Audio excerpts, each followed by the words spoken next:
Galangin naman natin ang Korte Suprema. Huwag tayong umastang Supreme Court. Supremes pa. Wala namang ganun ah. Sa mga kapatid kong senador, paano tayo magiging dakilang mambaba? Tayo mismo ay hindi susunod sa batas.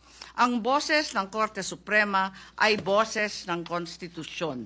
At kung sino man ang sasapaw sa boses na ito ay isa lang ang tono. Ambisyon. Kaya naman, mag-move on na tayo. Magtrabaho at huwag konsintihin ang isang spoiled na bonjing. Huwag nang busugin ng pabor. Huwag nang pumayag dahil may pabuya. Huwag tayo magpalaki ng buwaya, baby pa nga ang tawag, lulong na. Sa mga mahal kong kongresista, may suggestion po ako. Ito, suggestion lang naman, Huwag niyong masamain.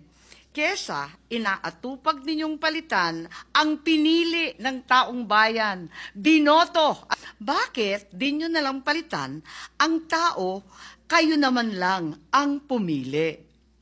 Ayaw paawat ng iba sa kakaflex. Ano kaya kung yung speaker nyo na lang ang paltan nyo?